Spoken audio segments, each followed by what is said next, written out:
Good job, G. Do the same thing. So arms are straight, slightly behind the ears. Take a comfortable stance. Okay, I'm not going to coach you. Move really, really slow. Squat as low as you can go. Oh, what happened there? Your feet came in and your heels lifted up. Okay? Bring your feet a little closer, actually. Try that instead. Again, move really, really slow. I'm getting old. My eyes aren't that good. So I need to see you. So move really, really slow. Keep your arms behind your ears. Tough to do? Yeah. Try one more for me. Nice and slow. Try to go all the way down. All the way down. Keep going. Keep going. Okay. So what do we see? All right? There are some... Can you take your shoes off for me? Sure. There are some abnormalities in that squat, right? It looked a little different. All right? So that's another test that I do. It's like... Again, I've been trained in this. I know, like, for one, she's tipping way far forward. Okay? Probably really tight hip flexors, okay? Remember, muscles pull on bone. So if her hip flexors are too tight and constricted, the hip flexor flexes the hip. It pulls and shortens and decreases this angle. So when she goes down, those hip flexors are tight. It's going to pull her forward, all right? Also, heels lifted up, feet turned in, really, really tight calves, really, really tight, potentially feet. And so what we want to do is help improve mobility. Okay? So you're going to come back up here. Are you a golfer? I love this. Yes. Are you really? Go ahead and put one of your feet on there. So this is the second thing I want you guys to leave with. Okay? I want you to put enough pressure to where it's a little discomforting. All right? And you're going to roll around really, really slow. And I want you to roll around on it until you find a spot on your foot that makes your face go like it doesn't feel very good. Okay? Tell me when you find a spot. This isn't a magic trick, right? Okay. So push on that. We want a pain level of about 7 out of 10. So it's discomforting, but you can still stay calm and relaxed and just breathe. And just hold it on there for about 30 seconds. So our muscular system is covered by, to make it very, very dumbed down, it's like a sausage casing. It's called fascia. Fascia envelopes our whole musculoskeletal system. Okay? It's kind of what keeps us intact. And a lot of times when there's poor mobility, and she demonstrated poor mobility at the ankle in the overhead squat. You should be able to overhead squat and your feet shouldn't move, right? You should be able to go right down, boom, feet stay on the floor, they don't turn in. So what I first want to address is the feet. Anybody ever heard of plantar fasciitis? Okay, inflammation of the fascia on the plantar side of your foot, on the bottom side of your foot. These gals run and jump all the time. Their feet take a beating. And fascia, like I said, covers the whole musculoskeletal system. Now, if there's a tight spot, okay, I like to give you the illustration of if there's a tight spot in my shirt, does it just tighten in this one little spot? No, it's pulling way up here, right? It's pulling way down here. It pulls the whole shirt. Same thing with fascia.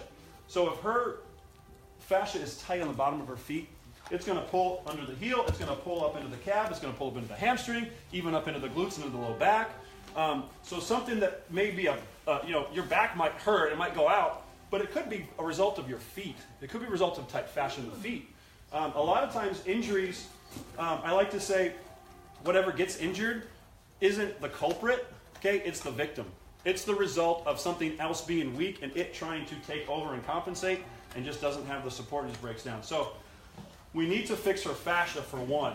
So you've probably seen these, okay, implements, and you've seen people roll around on them, all right? Rolling is the new stretching, you know what I mean? It's like, oh, mobility, we got a foam roll. Most people foam roll, in my mind, thank you, you can sit down, we'll get you some water too.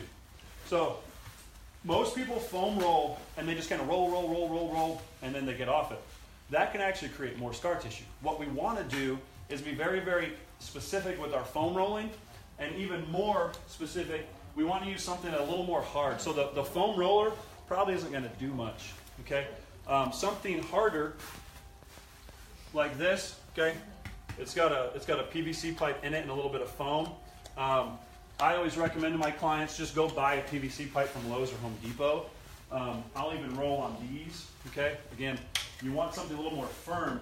And don't just roll mindlessly, but roll to find a spot that hurts, okay? That's one of those trigger points, one of those kinks in your fascia, and just breathe and just relax. And after about 30 seconds, you should feel the pain really go down and dissipate. But that restriction in your fascia is what's going to prevent mobility at the joints. That's usually first, okay? So sorry, Cassie, not Cassie, Kayla. Again, because her feet turned out, her heels lifted up, I'm thinking fascia of the feet, all around the calves, because what does she do every day? She runs and jumps. You know what I mean? She's playing basketball. Her feet take a beating. It's like tires on a car. If you have a Ferrari up front, but the worst tires in the world that are completely bald, well, your performance is really, really going to suffer. So these gals got to protect the feet. So that's your second takeaway. Roll on a hard implement. I like lacrosse balls. I like golf balls. I like harder foam rollers, not the softer ones.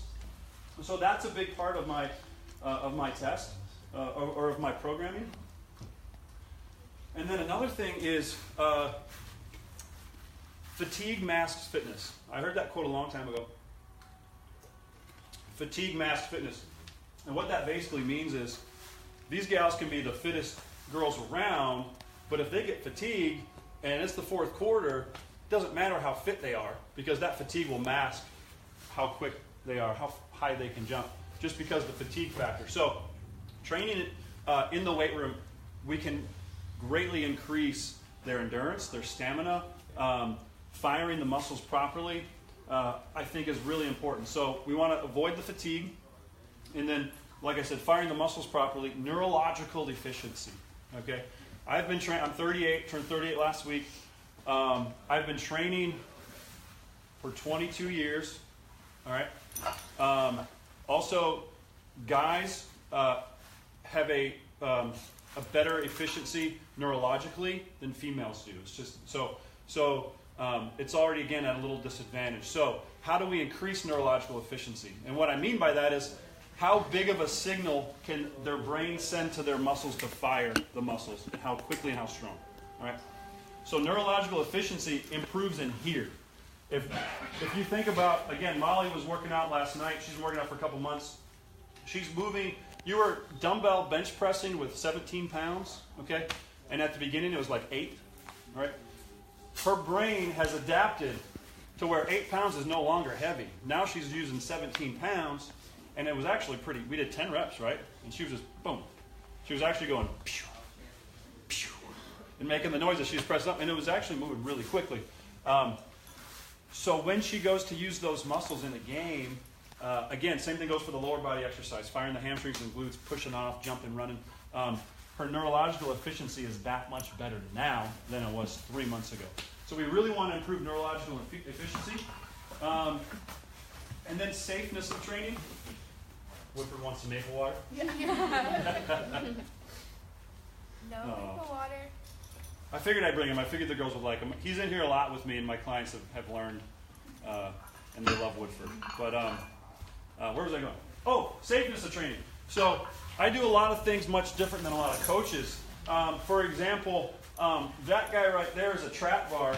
Gee, you want to demonstrate what this is? She's done it a few times. So we'll throw some weight on here, and G's already deadlifting with the trap bar, and she does a really good job. So go ahead. Oh, come on. What? So do a couple reps for me. Do them good. Like, Yeah. oh. Don't go all the way to the ground, but just go about mid-shin. I wasn't planning on this. Carrie, is she keeping her back nice and neutral? Her spine on the way down? Pretty good, right? Mm-hmm. Yeah. If I pull her shirt a little tighter, I want them to keep that curve, and she knows to push her hips back, which load the glutes and hamstrings. Go ahead and sit down. Thank you. Or put it down and sit down. Thank you. So the trap bar I'll use exclusively with the gals when deadlifting versus putting a barbell in front of them and having them pick it up in front. Why? Because the risk to reward is much different. So the risk, if you're going to talk a barbell deadlift, okay, and picking something up off the ground, my favorite exercise definitely needs to be done and be performed in athletic programs. Okay, any basketball players need to do it. You got to do a deadlift. The risk is, if you say the risk is here with the barbell deadlift, the risk is here with the trap bar, because the weight goes around your center of gravity versus being out front and causing much more loading of the spine. And the reward is right up there. So you're still picking up something heavy off the ground. So the reward to risk is greater with that. Another thing I like, and these guys probably wouldn't even come close to it anytime soon, and I'm talking years, is I use a yoke bar instead of a barbell. Again, it's called a yoke bar. It's also called a safety bar. And it's called a safety bar for a reason. But you can see how it drops here. One reason this is better is because of this drop, it lowers the center of gravity. So it lowers the center of gravity, again, putting less tension on your back, making the squat, one, it makes it more challenging. You actually can't do as much weight. It puts you in a position a little more like a deadlift. And the crossover to this is huge. But the risk versus a straight bar goes way down. So again, I'm just thinking about ways to improve training and to improve the safety of training. And so now you're probably thinking, well, I don't want my gal in here. I would never want to pick up something heavy off the ground. I would never want to put something on my back and have them stand up.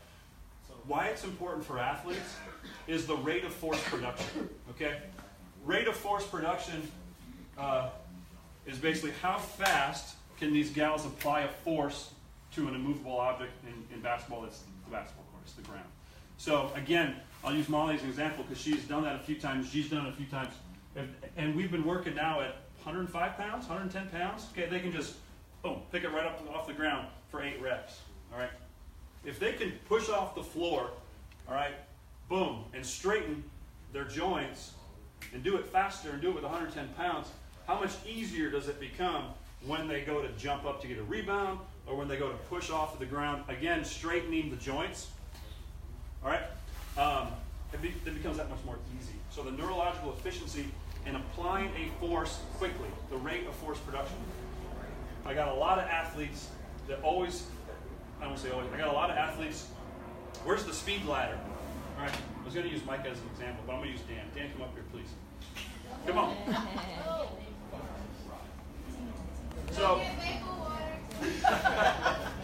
So I got a lot of athletes that ask where the speed ladder is. I'm doing all the little, okay, that type of thing. All right, stand over here for me. Again, being an athlete, it's the rate of force production. It's how much force can I apply to the ground to push off to run horizontally or to push off and jump vertically. All right, and force is the change of velocity over time. How fast can I apply a force? It starts with strength, guys. It starts with strength, first and foremost. So we train with weights to improve their structural balance. We assess and figure out what is wrong, and we correct those things. And then we get them stronger through the actual movements that are going to improve them on the court. All right, pushing off of the ground, basically. All right, with heavy implements in their hands and eventually on their back. I usually just have stuff in their hands for now. They don't need to be throwing barbells on their back. They won't be doing that. Molly said in her gym class at school they have them barbell squatting, and she kind of demonstrated a couple things and what some of the girls look like. I'm like, that is really, really bad and should not be happening if they're not trained properly. Don't throw the barbells on their back. We don't need to this early. Anyway, back to my point. If I push him a little bit, and I felt him lean into me, okay, he moved a little bit. If I push him harder, he moves harder, right? If I do this to him, does that really hurt him? It might hurt him. He's a snowflake. No, I'm just kidding. Thank you. You go ahead and sit down. I'm just teasing. Thank you, Dan. Maple water for everybody. My point in doing that was when you want to apply, when you do the speed ladder, okay, they're very cool and they're very fancy, and you can go on YouTube, believe me, if you haven't already, and seen some really, really impressive feats of people doing these little things and these quick feet and running around the cones and then coming through and doing the boom, boom, boom, boom, and then running around cones again. The science has shown there's no crossover. It doesn't improve your performance. It doesn't improve your foot speed. At the same time, when are you actually doing that in a basketball game? You're not. Okay? You are first step pushing off. You are jumping up for a rebound. Your other teammate got a rebound and you're pushing off of the ground and you're trying to get up the basketball court. Okay? So it's the rate of force production through the mechanism of triple extension. All right? And again, very, very simplistic. When I extend at the ankle, at the knee, and at the hip, 1, 2, 3, triple extension, boom, at the same time. Okay? So going this way, or I'm going to lean on something. If I have to accelerate horizontally, that way, boom, boom, boom, 1, 2, 3. Okay, so I push off. All right? Applying force through the mechanism of triple extension gets you faster, makes you jump higher. And that's really what my whole program is about. After we get them dialed in, fixing their structural balance and fixing those postural corrections that we see. So what are the muscles that improve triple extension mostly? Anybody think about it? When you jump, do you feel any muscles working? Yeah. What do you think they are? What are they? Calves, yeah? You were worried about that answer too. You were like, calves? Yes, yeah, because your calves extend at the ankle, okay? They, boom, make you go up, all right? Speaking of calves, thank you for bringing that up. There are 2 calf muscles. There isn't just one. Most of us know that one there. There's a second one that runs the length of your lower leg, okay? That runs the length of your tibia. It's called the soleus, all right? Now, it's really important, but again, my training program, I really want to focus on training the muscles how they were created, right? What are you doing? So, why do I bring up the calf muscles? Go ahead. The 2 different calf muscles.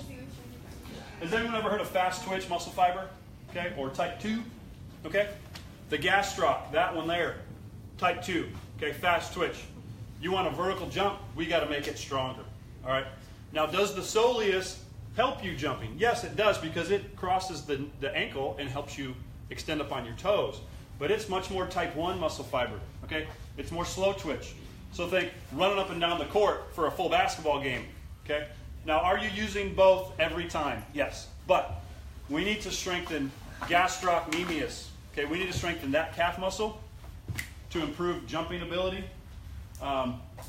More so, in my mind, than the soleus. Also, Natalie, stick your arm out for me, please. Grab my forearm. Oh, your forearm. Cool. This is the back of the knee joint. All right? The hamstrings and the calves grab each other. If you go and look at a Google image of the back of the knee, you'll see the calves and the hamstrings kind of doing this to each other, right? Squeeze my forearm hard. If this muscle and this muscle are strong together, that's going to be a strong joint, right? Squeeze it light or let go. Yeah. If they're light, you're going to have a really lax, a really loose knee joint, right? So thank you. Maple water for you. 2 cases. So yeah, 2 cases. It's the easiest maple water you're ever going to win. So we need calves to improve performance, but we also need the calves. It's not just a show muscle. We need the calves to stabilize the knee as well, because that's what hinges and connects to that hamstring. Molly, since you're on the ball, come up here. With the ball? With the ball. Yeah, sorry, bring the ball. This is the 3rd thing. I want you to put your head down here, put your heels on the ball here. Lay on your back. Oh. You were about to do a headstand, weren't you? You've done this exercise before. Now, it might be a little tricky with socks on. Arms at your side, palms up. Good. You can go a little wider than that.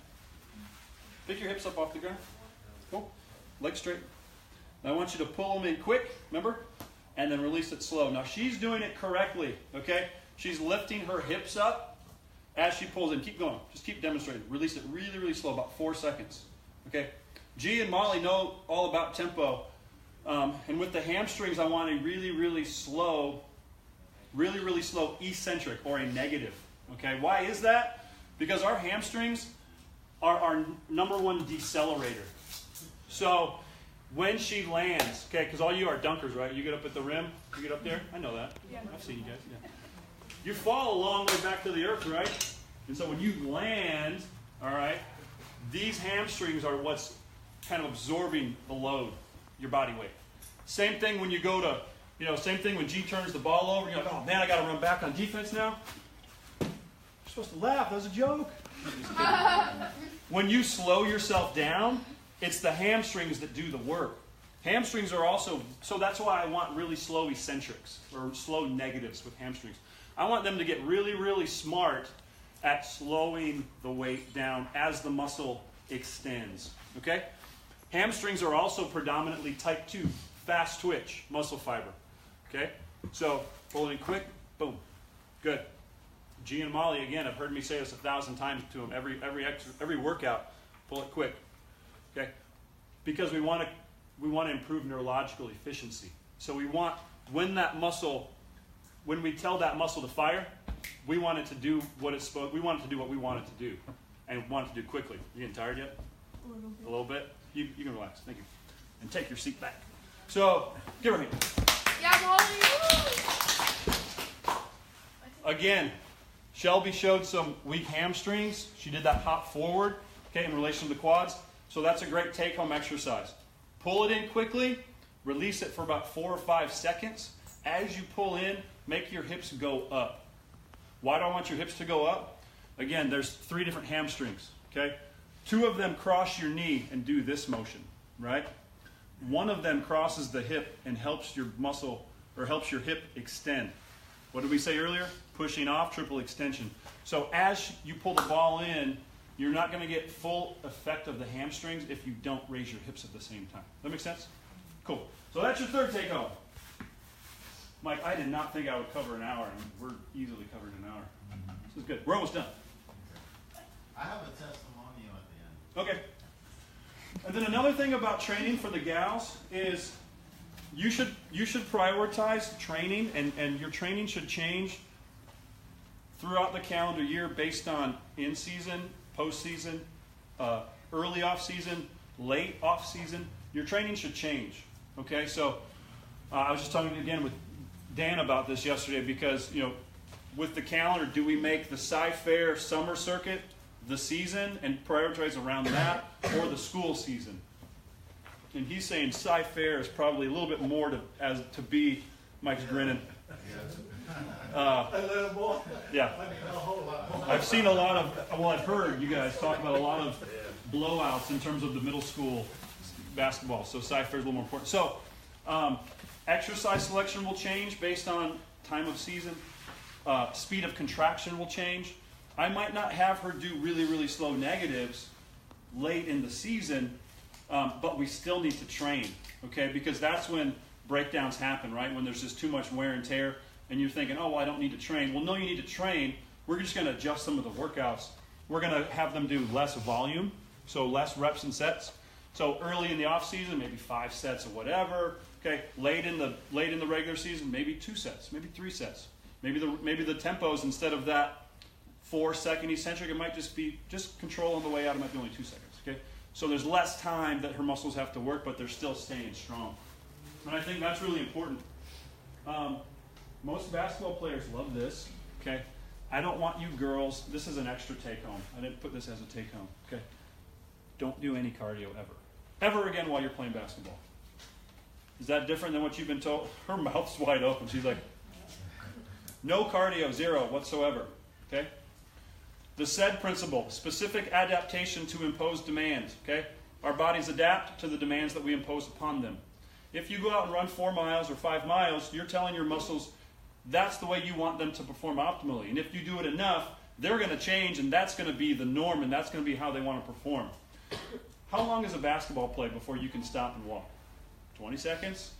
If you're lucky and there's a few turnovers and we're going back and forth between timeouts or fouls or whatever, the ball goes out of bounds, maybe 30 seconds, 40 seconds tops.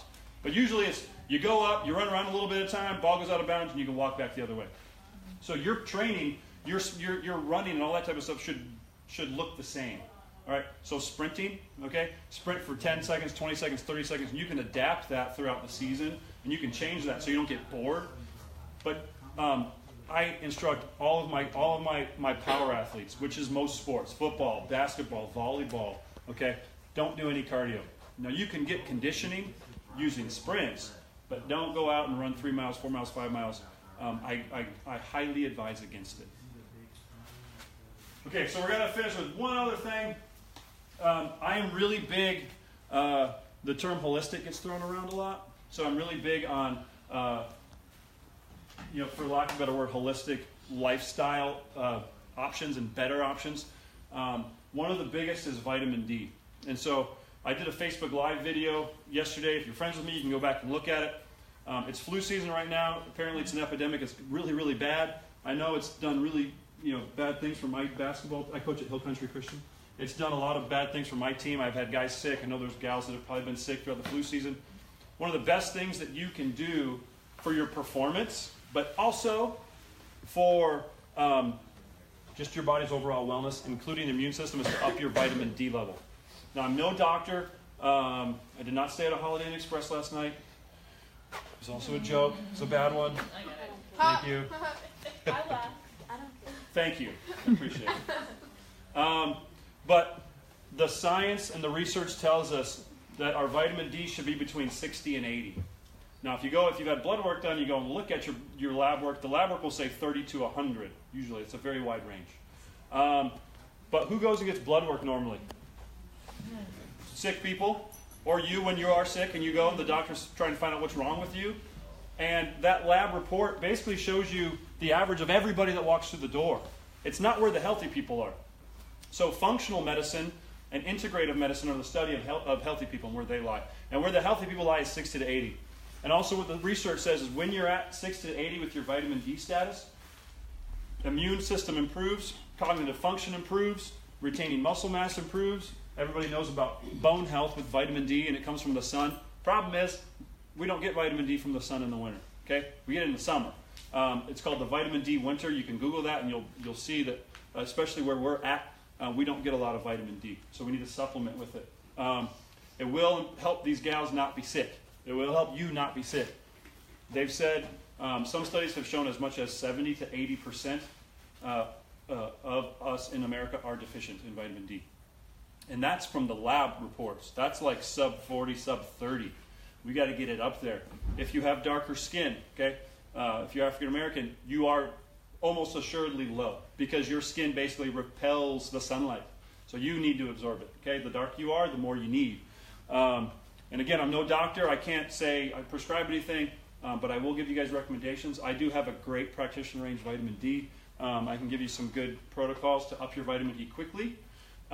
If you bruise easily, you're probably low in vitamin D. All right, it can improve your sleep. It can improve a host of things. So that's one takeaway that I wanted to leave with you. I've seen different reports. All-cause mortality goes down by like 10% when you up your vitamin D. I had a friend in here the other day. She wanted to come see the gym for the first time, so she came in here. And she met with me back in May, and she got her yearly physical this past month. She just was in here 2 days ago. And her cholesterol was down, her triglycerides, which is really important, was down. Her HbA1c, okay, long-term blood sugar, was down, as well as her glucose levels were down. And the doctor's like, "What have you changed?" And she was trying to think. She's like, "I haven't done more exercise. I'm still inconsistent with it. I haven't fixed my diet. It's still crappy," she says that. But the only thing she changed was she started taking vitamin D since she met me. When she got tested last year, it was 20. This past month, it was 40. She doubled it. So it's still very low, but that's just another example of vitamin D, man. It improves everything. And all-cause mortality goes down. You'll feel better. Your mood goes better. Your energy's better.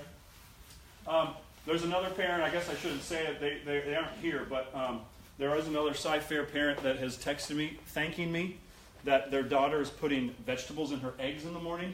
She's not eating cold cereal in the morning. So I'm really big on nutrition as well. These gals should always... Why are you grinning, Molly? It's not you. These gals, although I know you're eating better. Nutrition is so important. Okay, nutrition is so huge, especially with them running up and down the court all the time. And we want them to perform highly. And we want them to do well in school and testing. And so cognitive function, there's really good things that we can address from a nutrition standpoint that I love to talk about, and parents are always thanking me.